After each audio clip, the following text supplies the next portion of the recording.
Good morning. Thank you all for joining us this morning.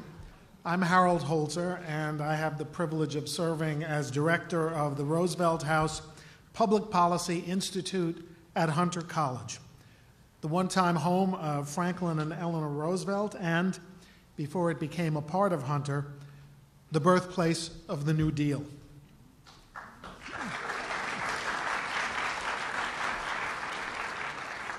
On behalf of Hunter College President Jennifer Rabb and all of us at Roosevelt House, which continues to train and inspire students in the Roosevelt tradition, it's my honor to welcome you here today for a special address by Governor Andrew Cuomo.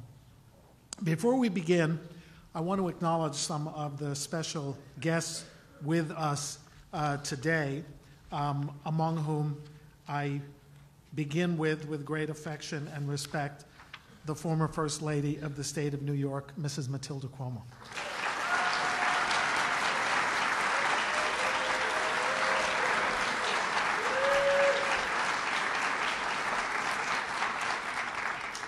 A special acknowledgement, of course, to Lieutenant Governor Kathy Hochul,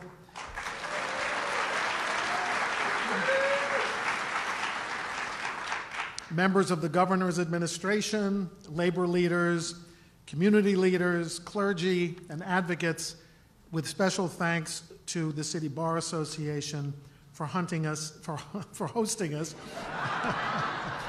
We hunted them, actually.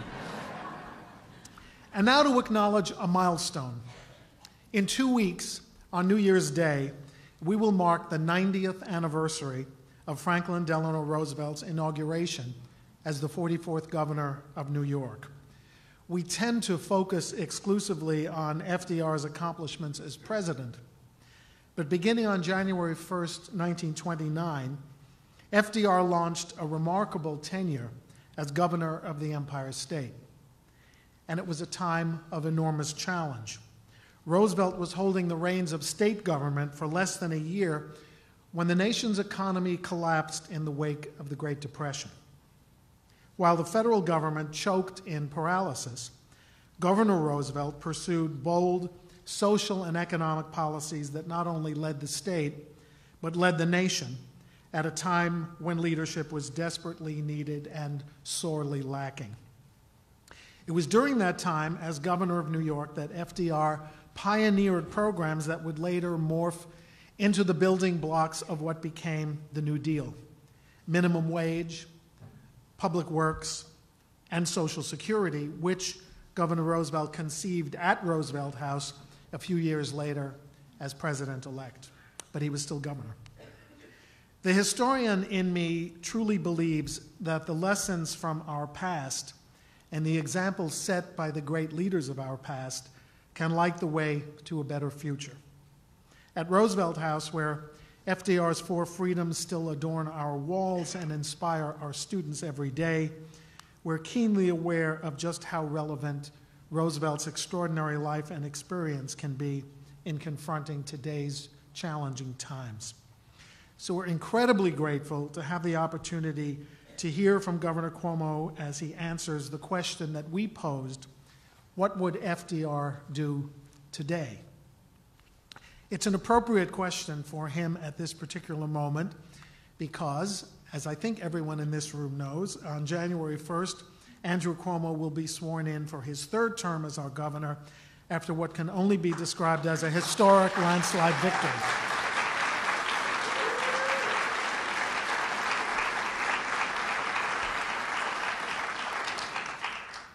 I've been truly fortunate to know Governor Cuomo for more than 40 years, since I first served as an aide to his father, Governor Mario Cuomo. As a historian, it gives me great pride to have known two governors who will both go down in history for their strength of character and the litany of their accomplishments, Mario and Andrew Cuomo. I also know that Andrew, like his father, has always been a student of history, not only because he restored the neglected state capitol and its Hall of Governors and made both accessible again to students and the public, not only because he toured New York's greatest relic, the original Emancipation Proclamation through communities around New York State for its 150th, not because of the exhibitions that he asks be mounted in the Capitol routinely, but also because history's great fighters for justice, especially Franklin Roosevelt, have always animated the governor's own perspectives and shaped his own views on government. In office, Governor Cuomo has applied those lessons and led, in the tradition of FDR and others before him, to produce middle-class prosperity, fiscal responsibility, to protect the labor movement, and to make New York once again the progressive capital of the country. Like FDR, he spearheaded groundbreaking state legislation that is setting an example for the entire nation to follow.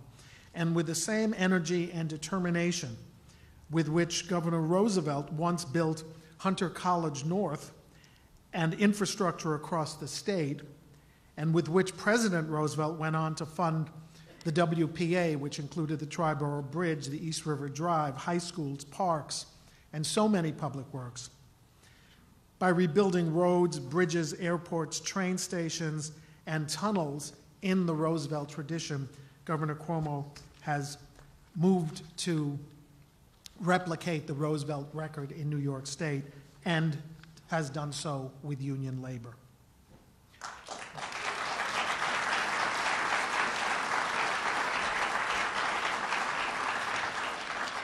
So as the nation's most accomplished governor, Andrew Cuomo's tenure is one FDR himself would approve of.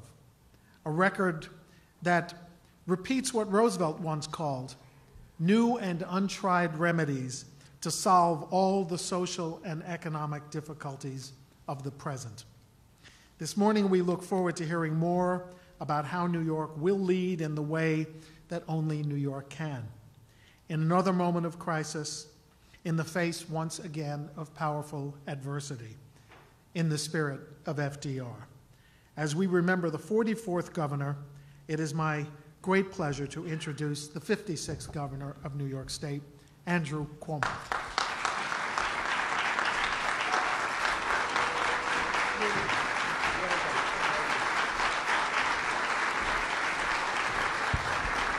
Thank you.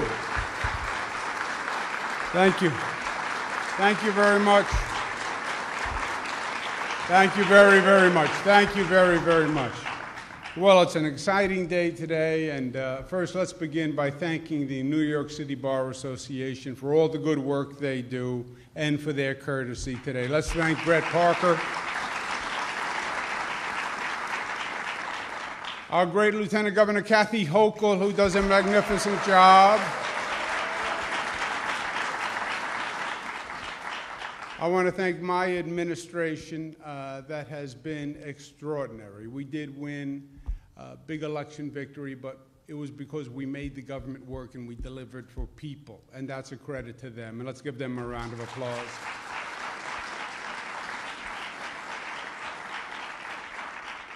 And it's a pleasure to be with my mother, First Lady Matilda Cuomo.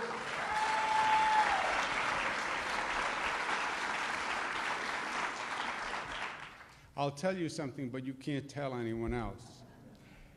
I'm my mother's favorite. I know because she told me. But she told me don't tell anyone else. So I won't. Some of my siblings get jealous. But we know it. We know it. Let's give her another round of applause because I'm her favorite son.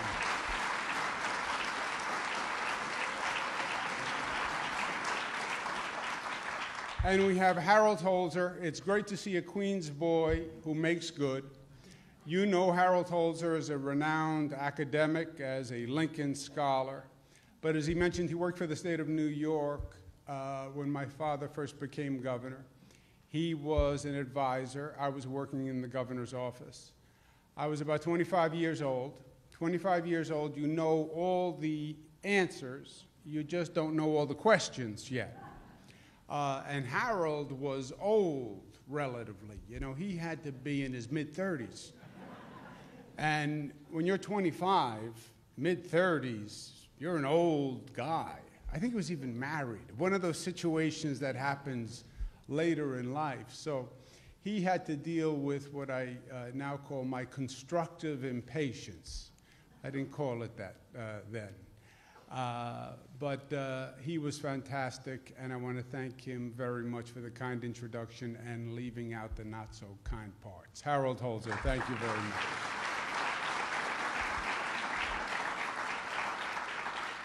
And my father loved Harold, and he would love today, Harold, because the topic is what would FDR do today?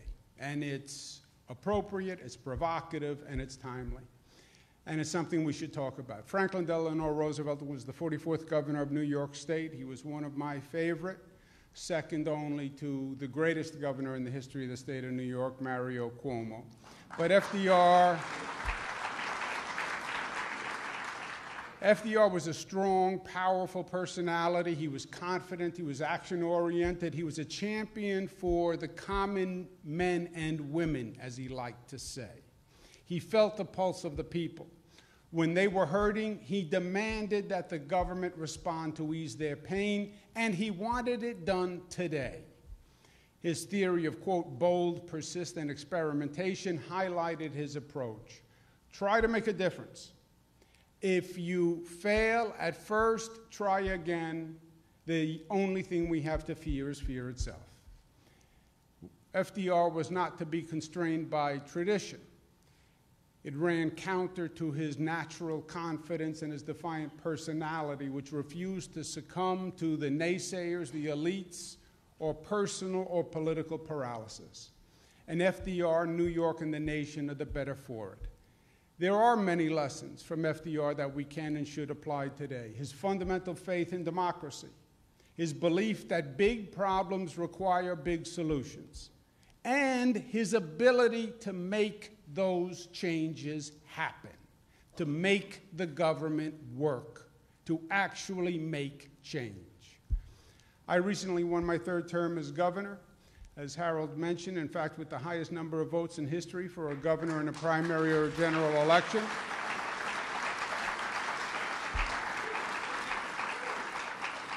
There is a theory that the victory was due to my rapier wit and ravishing good looks. But then there is the mirror, and reality is undeniable.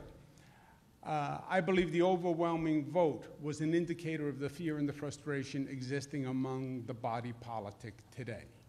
FDR's common men and women, as he would call them, are demanding change. They are outraged at the continuing economic injustice, the disproportionate growth and abuse of corporate power.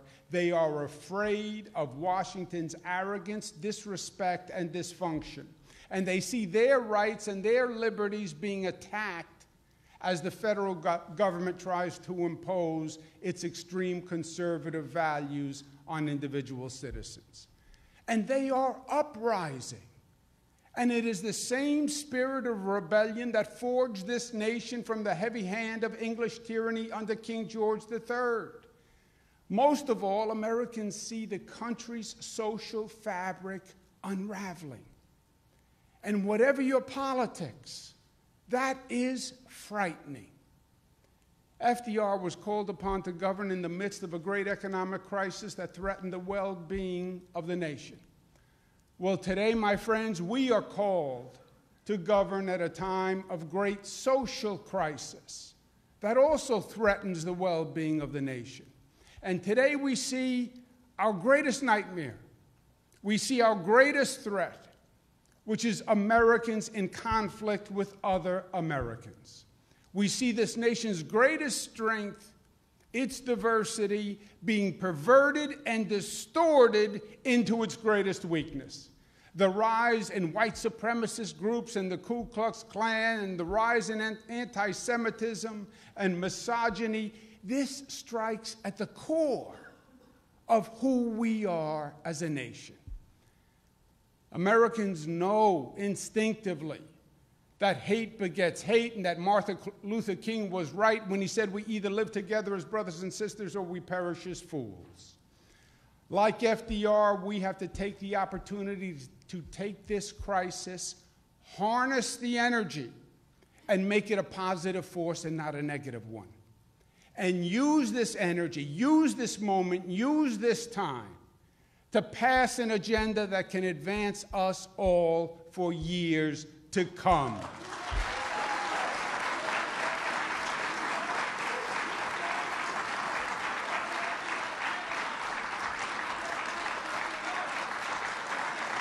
Now, thank you.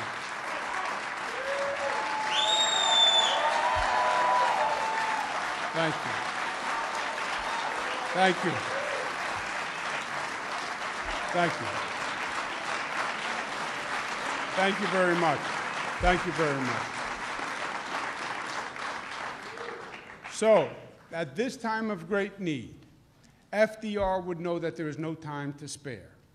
And he would cast tradition aside to seize the day, carpe diem. Traditionally, in January, the governor of New York does a State of the State address. In the State of the State address, a number of topics are covered, but most importantly, laying out the legislative agenda for the following year as the governor sees it. This year, not only do we have disruptive times, not only do we have an anxious population, we also have a new political reality. We have a Democratic Assembly and a Democratic Senate, so we can actually get things done.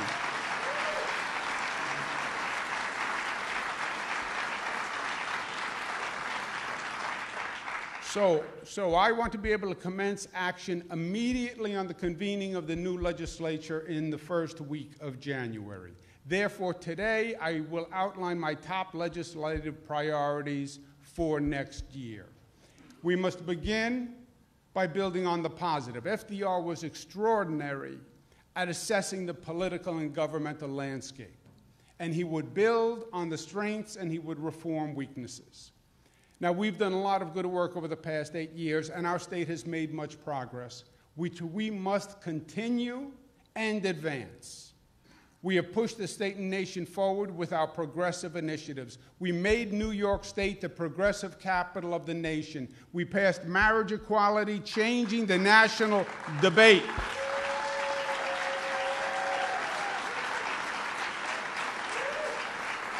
We are the first state to truly attack economic injustice by raising the minimum wage to $15.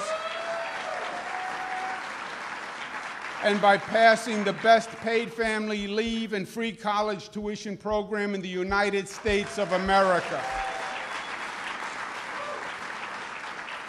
No state has done more to advance women's rights, labor's rights, LGBTQ rights, and freedom from discrimination, and we should be damn proud of it.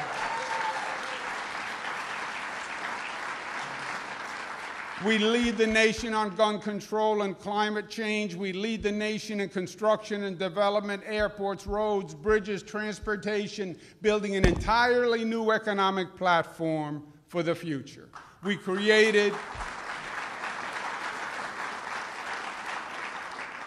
created more jobs and economic opportunity in every part of the state, upstate, downstate, Long Island, and today we have more private sector jobs than we have ever had in history, over 8 million.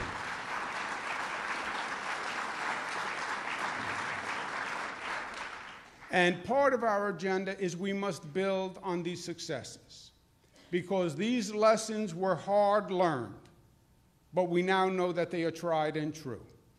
New York State is on the right track, and we have to stay on the right track. FDR said, yes, we are on our way back. But not just by pure chance, my friends, not just by a turn of the wheel of the cycle, we are coming back more soundly than ever before because we are planning it that way.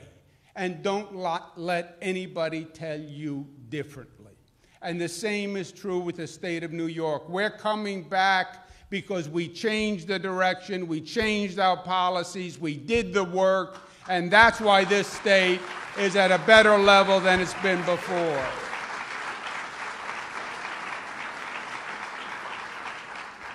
But continuing our success is not enough this year, because next year's agenda must also address our new challenges. And while our ship of state is sailing well, the ocean upon which we sail is tempest-tossed. tossed. As FDR dealt with the historic economic crisis, we have to deal with an historic social crisis. We must protect New Yorkers from the reckless, unjust assault of our federal government. Perhaps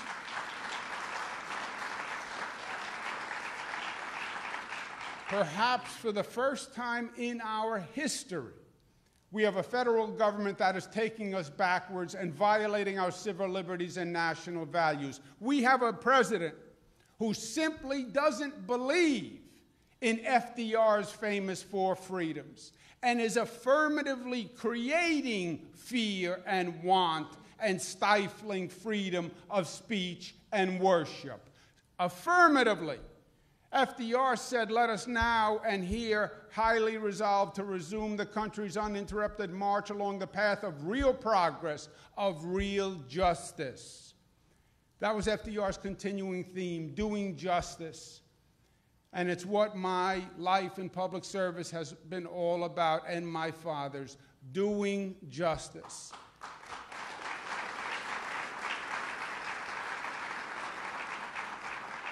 And doing true justice, social justice, racial justice, and economic justice.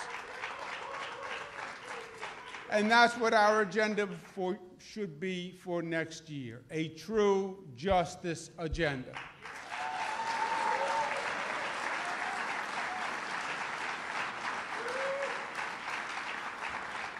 We will start with economic justice. The federal government is once espousing their debunked theory of trickle-down economics, where the rich get richer and the poor get the crumbs from the table. They passed massive tax cuts for the wealthiest Americans and corporations, paid for by the average Americans and average New Yorkers. Their tax reforms reduced deductions for state and local taxes, what we call SALT. So now this state, for the first time in history, since President Lincoln passed the income tax, we're going to be facing double taxation, where the federal government taxes our state and local taxes. That's how they're financing their tax cut for the rich, on the back of New Yorkers. New York follows a different model. We follow FDR, who said, "Here is my principle. Taxes shall be levied according to the ability to pay." That is the only American principle.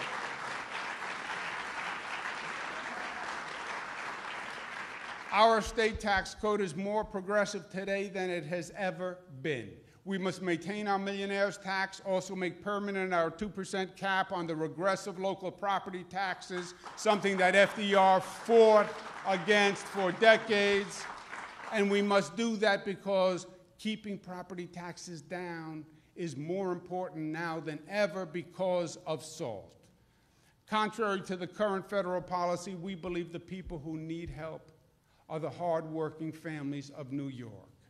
And we will fight SALT to the death, and I will once again propose cutting taxes for our hardworking middle-class families.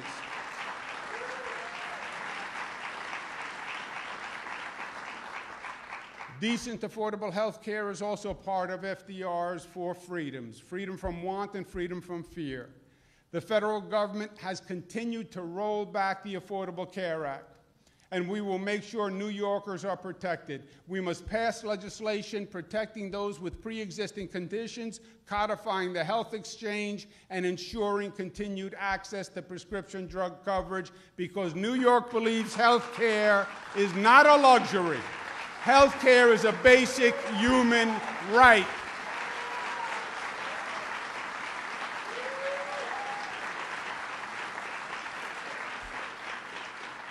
The president has appointed his hand-picked conservative extremists to the Supreme Court. The president's nominees don't even pretend to be objective jurists. They've already announced their intention to impose their morality on the nation and roll back Roe v. Wade, disrespecting a woman's fundamental right to make her own health choices and rolling back women's liberties, which have been in place for over 32 years. We have to stop this federal assault. We have to pass the Reproductive Health Act and the Contraceptive Care Act, and we must do it in the first 30 days of the new session.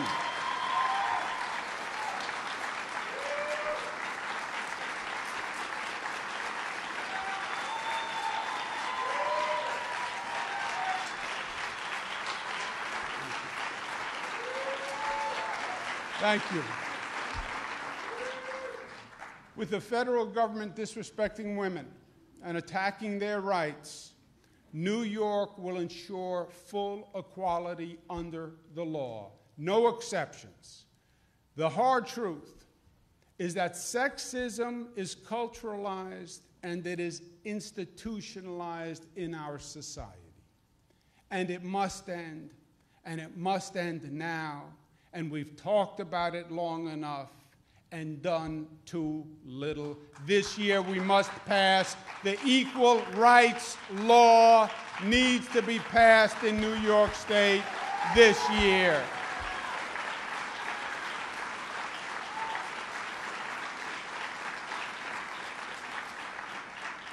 We must continue our national leadership on gun safety. History has proven us right.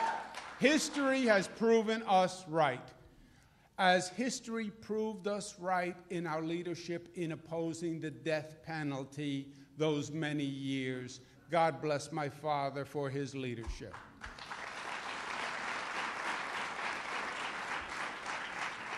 The SAFE Act was New York progressive government at its best.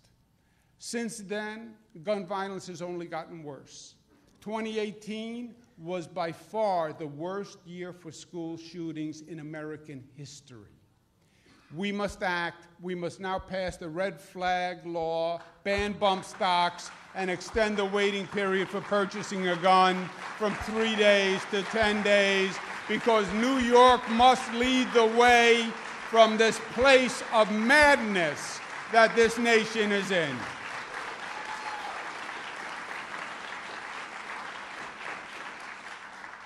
The federal government has promised for decades to rebuild our nation's crumbling infrastructure. President Trump came to office, he promised a $1.5 trillion infrastructure plan, but we haven't seen any of it materialize. The only thing this federal government wants to build is a wall on the southern border as a monument to Trump's philosophy of division, which is the one thing we shouldn't be building with infrastructure funds.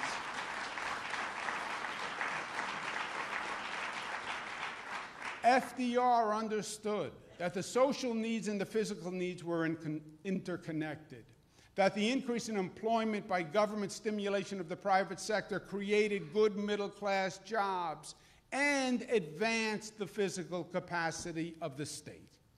It was a twofold success. FDR built the Lincoln Tunnel, created 14,000 jobs. In light of the federal inaction, New York has led the way. We have the largest state investment program in infrastructure in the country, over $100 billion.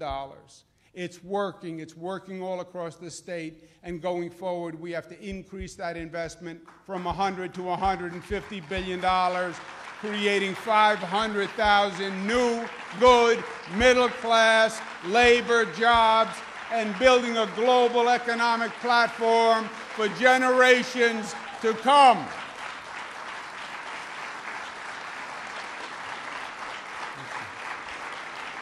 Thank you. Thank you. This year, we have to take on the tough challenges that have been left aside literally for decades. And we have to begin by reforming our failing New York City subway system. The MTA was designed purposefully to diffuse political accountability. And it has. When everyone is in charge, no one is in charge. But that doesn't work if you want actual results. This year, we have to take the bull by the horns with the MTA. We have to pass a dedicated funding stream so the MTA has the funding it needs. Congestion pricing is the only alternative.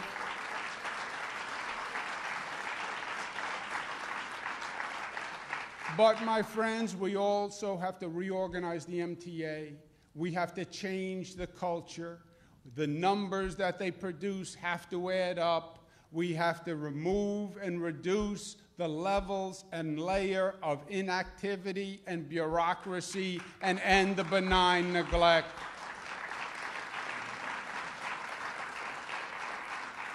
No governor, no mayor, no county executive, no state legislator will fulfill their public obligation this year without addressing this critical need, period.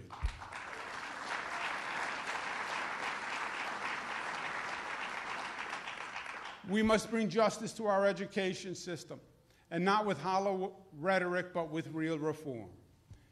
We must have an honest, factual discussion about the problem. FDR was very good at separating the politics from the heart of the policy discussion, and we have to do that with education. The fact is, this state spends more money per child than any state in the nation. But the fact is also the funding from the districts is not fairly distributed. Last year, for the first time, we demanded a full state accounting of how much each school in the state actually receives. About 6,000 schools. It had never been done before. And we demanded that accounting. We now have the results, and the results are disturbing. Because when you cast aside the political propaganda and you read the actual facts, the truth is that the poorer schools do not receive any more funding than the richer schools from their local districts. And that, my friend, is the critical injustice, because the poorer schools have a greater need that needs to be funded.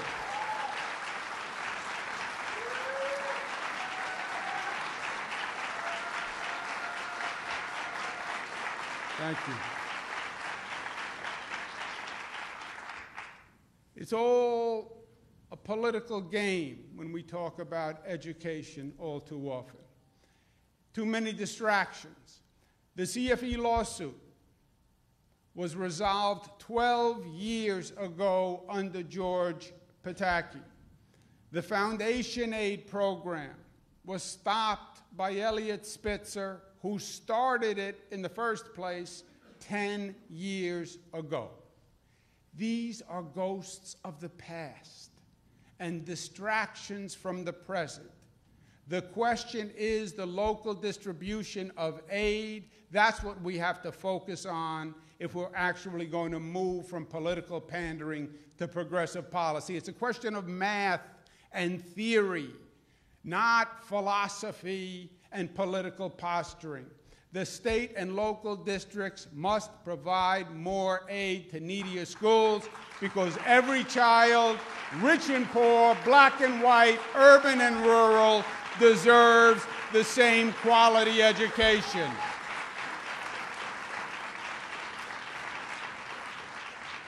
While our federal government has declared war on our new immigrants, New York has a totally different vision.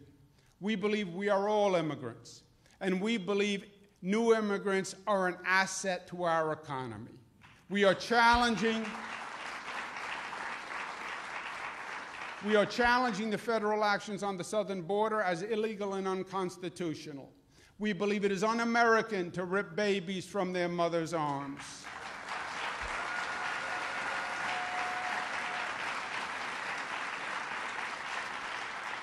But now New York must practice what we preach. We must finally heed the wisdom of enlightened public officials like Senator Jose Peralta, God rest his soul, and pass the DREAM Act to open the door of education to all our dreamers.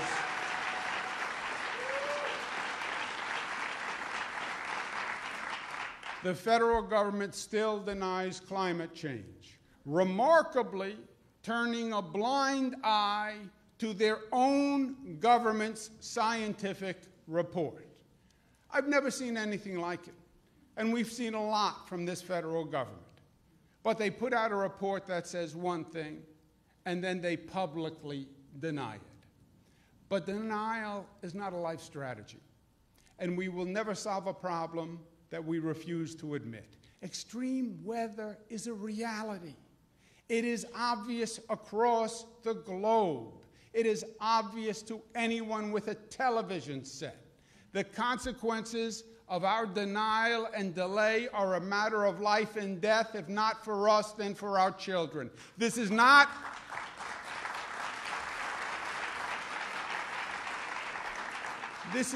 an issue of present inconvenience. It is an issue of future viability. We know what we must do. Now we have to have the vision, the courage, and the competence to do it. New York must be the most progressive state in the nation, moving to renewables. There is real economic growth potential, and New York will launch the Green New Deal to make New York's electricity 100% carbon neutral by 2040, and ultimately eliminate the state's entire carbon footprint.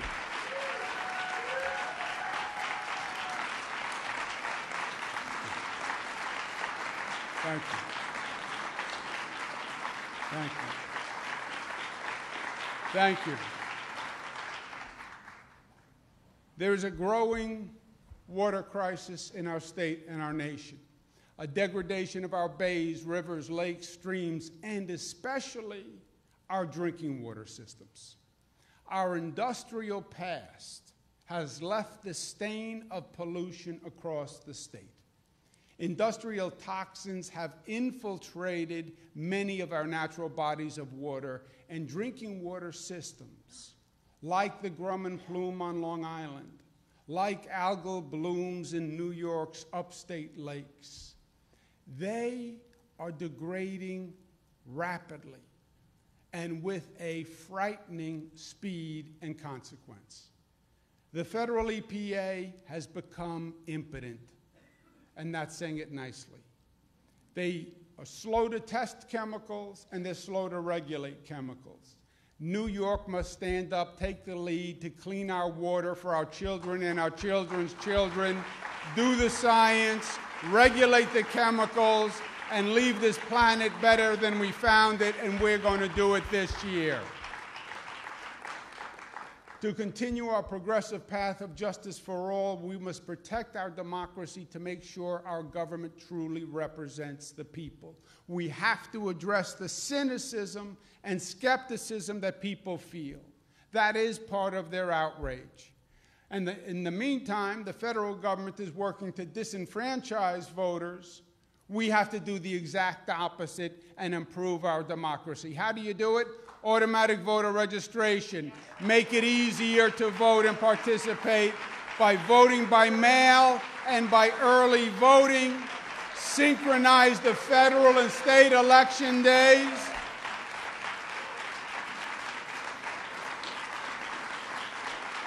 Thank you. Thank you. And let's make a real statement about the importance of voting, and let's make Election Day a state holiday and say to people, get out and vote.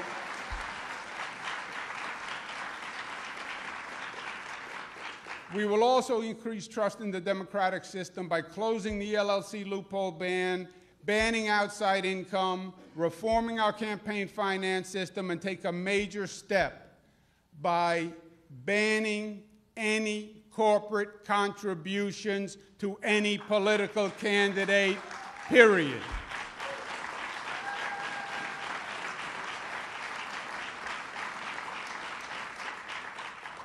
While our federal government is waging an all-out attack on the labor movement, which they are, and they're using the Supreme Court to do it, in both the public and the private sectors, we believe something different here in New York. We believe the labor movement is a force for social justice. We believe the labor movement is the force that built the middle class. We declare here and now that we will zealously defend and build the labor movement in New York, and that we're going to pass legislation to protect public employees in all local governments in the state of New York, period.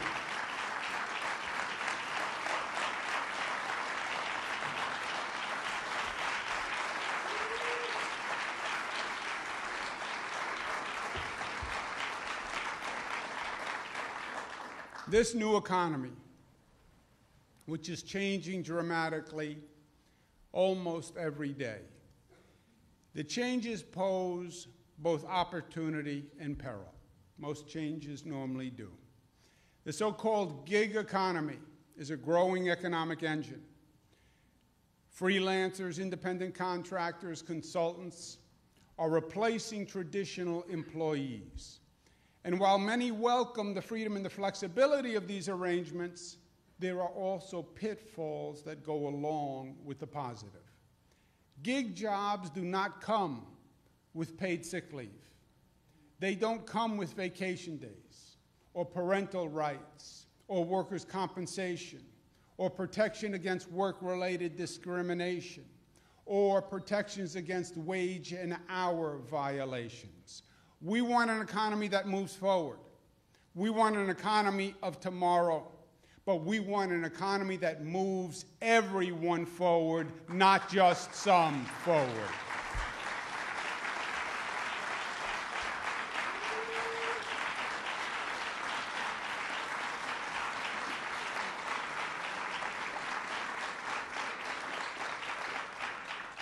The lack of affordable housing is a crisis across this state and across this nation, and it threatens one of FDR's core freedoms, freedom from want. Our federal government has abandoned its constitutional and moral responsibility.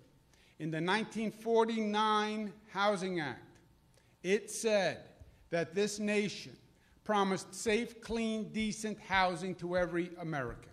That was a national promise. And they have totally abrogated their responsibility. We will invest more in affordable housing than this state has ever invested in the history of the state of New York.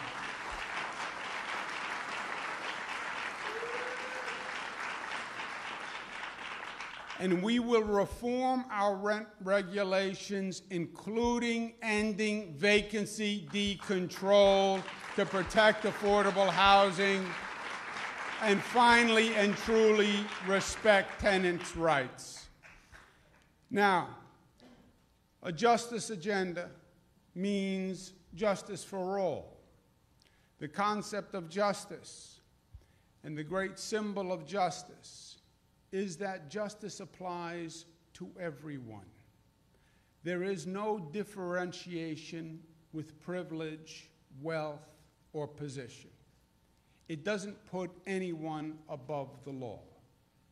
For too long, the sexual abuse of children has been hidden and unpunished.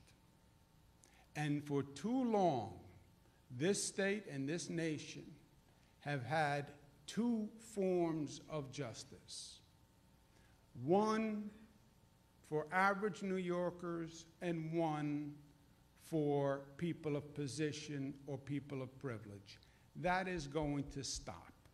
We must bring justice to those who have lived a life of scarring and abuse and suffering. And we must pass the Child Victims Act this year.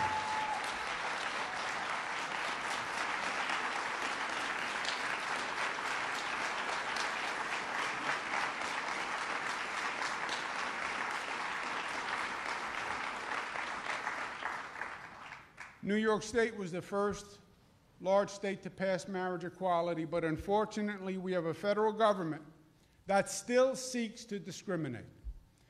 So we must continue our leadership opposing the direction of the federal government. New York is the proud birthplace of the gay rights movement at the Stonewall. And we will pass a law that stops any discrimination against our LGBTQ community by passing gender this year.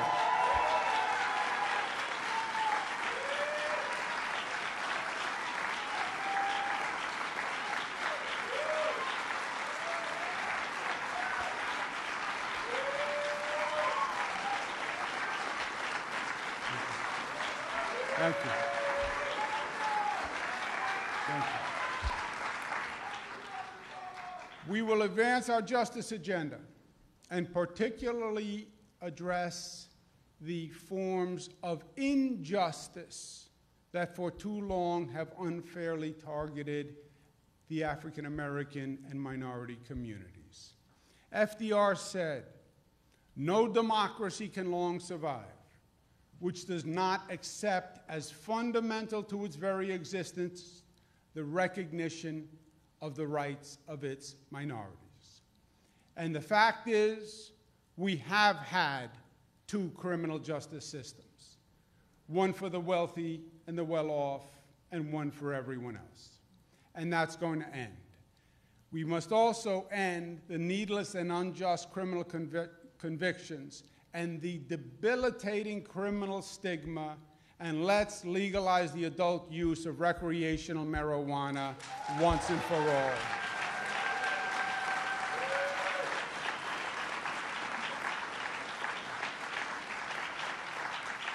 And let's end the injustice in our criminal justice system. The first step is to replace the cash bail system.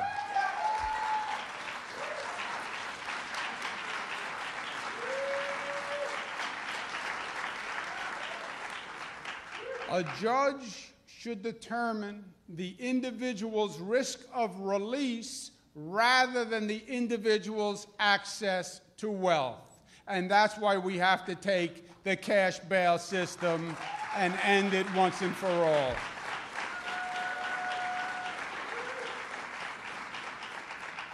Now, the agenda I have outlined is ambitious indeed. I understand that. I've worked in government a long time on many levels, and I understand how hard it is to make dramatic change in government. The lines on my face are proof of how hard it is. But I also know that few great achievements are ever done without pain. The great change does not come easily, my friends. Otherwise, it would have happened already. The ones that are left are the ones that are hard. And those are the ones that are our obligation to tackle. However, to answer the specific question of this forum, I believe this aggressive, progressive agenda, although hard, is what FDR would say these troubled times demand. Who he was, his ambition, would not allow him to do anything less than rise to the challenge of the times. FDR was not an incrementalist. He clashed with the timid, fearful politicians of his time. He ignored the naysayers, and he endured the choir of critics who would second-guess every change to the status quo. We talk about change, and people say they want change. But the truth is, the system as a system does not want change. It wants control, and it wants to retain the status quo. And that's why change is so hard. Now, this year we have a Democratic Senate, we have a Democratic Assembly, and that is going to help. But that does not mean there will not be adversity. State legislators have different constituents, and they have to represent and serve those constituents. New York City is different from Buffalo, and Long Island is different from the Southern Tier. And those legislators will have their own individual interests. And there will be vested interests that oppose change and repel the disruption. And there are vested interests that are very powerful in Albany that are going to seek to stop this. But our success lies in our ability to focus on what unites us rather than what divides us. Differences always exist. It's the ability to find the common ground that is the responsibility of true political leaders. That's what's going to make Albany different than Washington. And as a Democrat, it is our position to make change. We have a Democratic Senate, a Democratic Assembly. Now is the time to make these changes. There are no more excuses, my friends. Now is the time to stand up and lead and do what you've said you were going to do all those years and make a democratic vision a reality.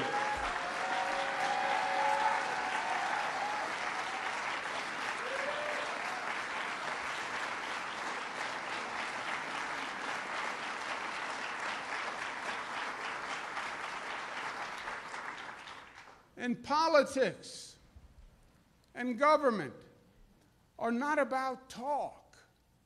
It's about action at the end of the day.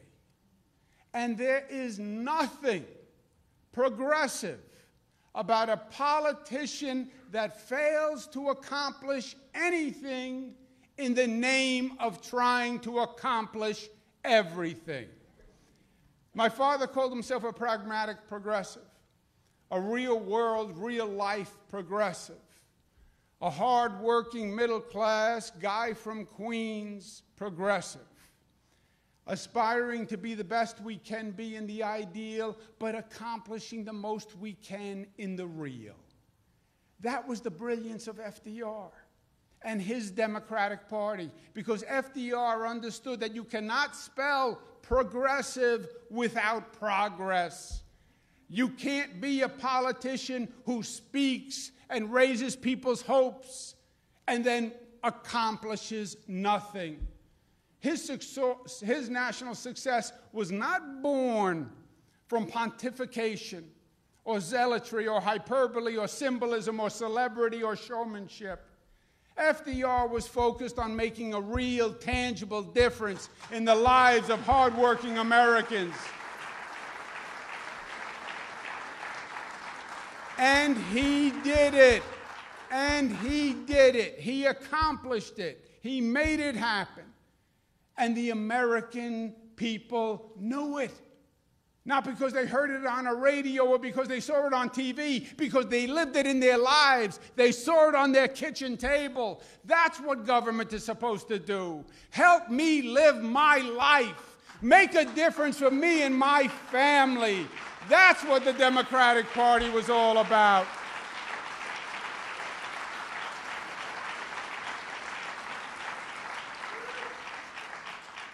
So today, while Democrats bemoan our current federal government, let us remember FDR's example, that it is not enough for Democrats to criticize. We must construct. The negative argument is obvious. No one makes a better argument against Trump than Trump. There is nothing else you can say. Our burden is to prove the positive, to dispel the skepticism about activist government, and to show that the Democratic Party is more than words, and that skepticism that says all we do is promise, promise, promise, but we never deliver. The Democratic leadership has to prove that it has the knowledge to govern, the skill to accomplish, and the understanding to unite. That yes, we are dreamers, but we are also doers. And yes, we can make a real difference in people's lives. Ladies and gentlemen, this nation is in crisis. The social fabric is fraying, and it is nearing its breaking point. We are under federal assault as individuals and as a state. We must stand up to this tyranny once again, not with muskets the way our founders did, but with our voices and our votes, and with the power and example of our action here in New York. As our forefathers rebelled against England, resenting the king's values and abuse, let us announce New York's rebellion from the current federal policies.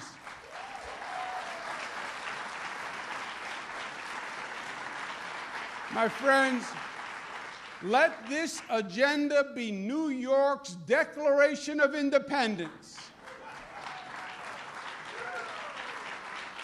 We declare independence from this federal government's policies. We disconnect from the nationalism and the racism and the chaos and the xenophobia and the misogyny and the discrimination and the dissembling of this Washington administration.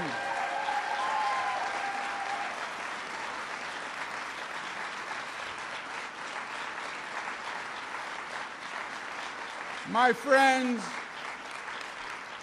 we proclaim our federal government's policy not only regressive, not only Republic to New York values, we declare it un-American. We're going to pass this progressive agenda as New York's restoration of true democracy, restoring fairness, progress, and pride. And we're going to show what it means when people and government are guided by their better angels. And we're going to show what a nation can be when we are at our best.